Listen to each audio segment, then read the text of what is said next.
warahmatullahi wabarakatuh. Salam sejahtera untuk kita semua. Semangat pagi saya ucapkan untuk inovator-inovator muda di negara Indonesia tercinta. Bangsa yang besar adalah bangsa yang mampu menghargai karya anak bangsanya. Karya anak bangsa sendiri tercipta dari kreativitas, inovasi, dan aktivitas generasi muda dan masyarakat dalam membuat sesuatu hal yang sederhana menjadi hal yang lebih berharga. Indonesia sebagai urutan keempat se-ASEAN di mana negara yang terkena virus COVID-19 ini, pemerintah menerapkan pola hidup bersih dan pola hidup sehat yang dilakukan dalam sehari-hari. Kebersihan merupakan salah satu hal yang penting dalam kehidupan, baik untuk individu dan juga untuk masyarakat sekitar. Pola hidup bersih yang dilakukan yaitu mencuci tangan dengan air mengalir dan juga sabun selama 20 detik, kemudian mencucinya kembali. Mencuci tangan tersebut merupakan salah satu alternatif dikarenakan tangan sendiri sebagai salah satu agen pembawa kuman yang berpindah dari satu tangan ke tangan yang lain. Namun, yang kita temuin saat ini masih terdapat di beberapa daerah menggunakan sabun batang. Salah satu alternatif sabun batang merupakan salah satu hal yang sebaiknya tidak dilakukan. Karena hal tersebut justru akan memindahkan kuman dari satu tangan ke tangan yang lain. Maka dari itu, kita di sini membuat yang namanya Paklin Soap. Paklin Soap sendiri merupakan sabun yang memanfaatkan kertas dan sabun cair dalam pembuatan sabun kertas itu sendiri. Meskipun Paklin Soap bertekstur kertas, namun manfaatnya tidak mengurangi sabun-sabun. Paklin Soap sendiri memiliki beberapa manfaat. Yang pertama, dapat digunakan dalam keadaan yang dibutuhkan, karena manfaatnya seperti sabun biasa. Jadi Paklin Soap bisa digunakan ketika kita membutuhkan. Dan yang kedua, yaitu dapat dibawa kemana saja, karena tempatnya dan packagingnya yang praktis. Dan yang ketiga, dapat dipasarkan dengan luas, karena merupakan salah satu hal yang dibutuhkan saat ini. Selanjutnya, yaitu metode dalam pembuatan Paklin Soap ini sendiri dilakukan di salah satu rumah anggota PKMK ini dan dilakukan di waktu selama 6 bulan, di mana dimulai dari bulan September. Nah, di sini saya yang pertama itu akan menjelaskan tentang alat dan bahan untuk membuat Paklin Soap. Untuk alat itu ada 6. Yang pertama ada gunting, yang kedua penjepit, yang ketiga kuas, yang keempat loyang, yang kelima tali, dan yang keenam lakban. Sedangkan bahan itu ada 5. Itu yang pertama ada sabun cair, yang kedua ada kertas minyak, yang ketiga ada kertas coklat, yang keempat ada bubble wrap, dan yang kelima ada stiker. Selanjutnya adalah analisis situasi atau isinya itu SWOT, Strengths, Weakness, Opportunities, dan Threats. Strengths atau kekuatan. Nah, kekuatan dari produk Paklin Soap ini itu yang pertama dapat membersihkan bakteri dan kuman di tangan. Yang kedua mudah dibawa kemanapun. Yang ketiga harga terjangkau. Yang keempat dapat dibuat dari bahan yang ramah lingkungan. Selanjutnya adalah weakness atau kelemahan. Kelemahannya itu ada produk yang sejenis seperti produk Paklin Soap ini. Selanjutnya produk cepat habis jika sering digunakan. Yang ketiga itu ada opportunities atau peluang. Nah, produk untuk kebersihan tangan di musim pandemi ini sederhana dan bermanfaat. Yang kedua ada produk ini mudah dibawa kemana saja. Selanjutnya adalah threats atau ancaman. Itu ada 2. Yang pertama ada makin banyak pengguna hand sanitizer, dan yang kedua harga bahan baku tidak tetap. Selanjutnya adalah dalam memproduksi produk kelompok kami menggunakan strategi 4P. Yang pertama itu ada produk, price, place, dan promotion. Tujuannya agar dapat diterima di kalangan masyarakat pada saat pandemi ini. Nah, produk yang kami buat itu adalah Paklin Soap. Nah, mengenai 4P ini, yang pertama adalah produk. Di situasi pandemi ini, kami memilih Paklin Soap agar dapat digunakan dengan mudah dan simpel untuk mencuci tangan dimanapun kita berada. Yang kedua ada price. Harga merupakan salah satu yang sensitif dalam sebuah bisnis, karena konsumen akan menjadikan harga sebagai patokan untuk membandingkan dengan kompetitor lain. Jadi, kelompok kami harus mengambil harga yang terjangkau dan sesuai kualitasnya. Selanjutnya adalah place. Tempat atau lokasi merupakan salah satu faktor penentu bisnis. Karena lokasi yang pas, maka penjualan juga akan cepat meningkat. Jadi, sebuah usaha itu wajib menentukan lokasi yang tepat atau yang pas serta strategis. Dan kelompok kami memilih tempat berbentuk online agar dapat dijangkau oleh banyak kalangan.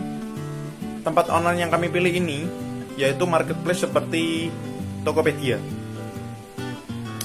Selanjutnya adalah promotion. Promotion merupakan ujung tombak untuk memperkenalkan produk kami kepada masyarakat. Nah, dengan promosi yang baik, kita dapat menarik minat masyarakat untuk membeli produk kami. Oke, selanjutnya yaitu ada rencana pemasaran usaha kita. Yaitu kita juga menggunakan strategi STP yang terdiri dari segmentation, targeting, dan positioning. Nah, di mana segmentation ini, kelompok kami memilih segmentasi berdasarkan variabel psikografis, yaitu segmentasi yang dilakukan dengan cara membagi pasar ke dalam kelompok-kelompok yang berlainan, yaitu menurut kelas sosial, gaya hidup masyarakat, kepribadian masyarakat, dan lain sebagainya. Lalu yang kedua ada targeting. Nah, kelompok kami menetapkan segmentasi pasar untuk menetapkan target, yaitu kepada masyarakat kalangan menengah dan masyarakat kalangan ke bawah. Karena jika kita memilih kalangan ke atas, sudah dipastikan bahwa paper shop kami itu kalah saing dengan produk-produk yang sudah memiliki brand ternama. Lalu yang ketiga yaitu positioning. Nah, yaitu keunggulan dari pesaing, di mana paper shop kita itu juga memiliki keunggulan dari sabun kertas lainnya, yaitu seperti warna kita itu beragam warna-warni. Nah, lalu yang kedua, kemasan kita itu sangat aman dan anti air. Lalu yang ketiga, sabun kita itu tidak lengket dan mengeluarkan busa cukup banyak ketika digunakan. Nah, oke, selanjutnya di sini ada analisis keuangan bisnis, yaitu terdiri dari komponen biaya produksi, sehingga total biaya produksi yang kita hasilkan, yang kita butuhkan dalam 1 bulan yaitu sebesar 2.910.000, yang terdiri dari alat dan bahan yaitu seperti gunting, kuas, penjepit, kertas minyak, sabun cair, tali coklat, kotak, kertas coklat, cetak stiker, upah kerja, brosur, promosi, bubble wrap, dan lakban. Nah, di mana kita juga sudah menjelaskan pada PPT ini berapa unit yang kita perlukan dan berapa harga per unitnya. Oke, yaitu selanjutnya mengenai perhitungan BEP dan keuntungan. Nah, kita menentukan harga BEP dengan cara total biaya selama 1 bulan dibagi dengan jumlah produksi 1 bulan, yaitu biayanya kita dalam 1 bulan itu membutuhkan 2.910.000 yang tadi. Lalu kita dalam 1 bulan juga bisa memproduksi sebanyak 240 unit, sehingga menghasilkan Rp12.125. Nah, lalu dari harga BEP tersebut, kita menetapkan harga jual yaitu sebesar Rp25.000, di mana laba penjualan per unitnya yaitu sebesar Rp12.875. Lalu kita mencari BEP produksi, yaitu dengan cara total biaya produksi selama 1 bulan dibagi dengan harga jual per unitnya, yaitu 2.910 dibagi 25.000 menghasilkan 116 pips. Nah, untuk pendapatan dalam 1 bulan, yaitu unit yang kita hasilkan dikalikan dengan harga jualnya, 240 bits dikali 25.000 menghasilkan 6 juta.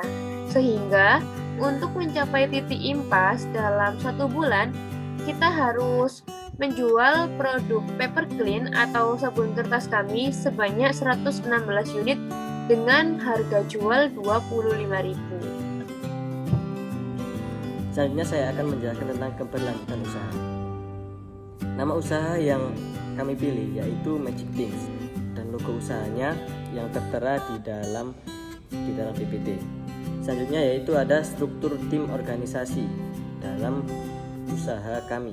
Yang pertama ada Hasan Aulia, yang kedua ada Yasin Jusnomosa, yang ketiga ada Rizky Farita, yang terakhir ada Amarudin Faris Fani.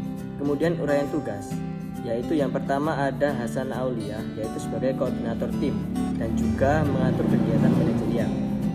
Yang kedua ada Yasin Jusnomosa, yaitu sebagai penanggung jawab bahan produksi dan juga pemasaran. Kemudian ada Rizky Farita, yaitu sebagai bendahara dan bagian keuangan. Dan yang terakhir ada Amarudin Faris Fani, yaitu sebagai sekretaris dan penanggung jawab produksi. Baik, untuk selanjutnya yaitu jadwal kegiatan. Ini adalah jenis-jenis kegiatan dari usaha kami, yaitu yang pertama rapat koordinasi yang diadakan di bulan kedua. Yang kedua ada identifikasi bahan baku, juga ada di bulan kedua. Kemudian produksi barang ada di bulan ketiga, promosi dan penjualan barang ada di bulan ketiga. Kemudian rapat koordinasi yang pertama di bulan ketiga dan yang kedua ada di bulan 6. Kemudian penulisan laporan yang pertama ada di bulan ketiga, yang kedua ada di bulan kelima, yang ketiga ada di bulan ke-6. Untuk pengiriman laporan yaitu ada di bulan ketiga. Kemudian presentasi ada di setiap bulan, pada bulan ketiga, bulan keempat, bulan kelima, dan bulan ke-6. Kemudian di sini ada akun media sosialnya. Yang pertama ada Instagram dan juga ada Tokopedia, yaitu namanya adalah Magic Things. Kemudian untuk order bisa lewat DM Instagram atau juga bisa lewat WhatsApp. Sudah dicantumkan pada bio Instagram kami nomor WhatsApp dari usaha yang kita miliki. Dan juga bagi rekan-rekan yang berada di sekitar Surabaya dan sekitarnya bisa juga melakukan transaksi secara COD. Dan yang terakhir, Clean Shop ini adalah sebagai salah satu alternatif untuk beberapa masyarakat dalam membawa sabun yang praktis agar tetap higienis, dan menjadi salah satu pilihan untuk beberapa orang yang menyukai hal-hal unik dan simpel namun tetap bermanfaat untuk menjaga kesehatan mereka dimanapun mereka berada. Terima kasih.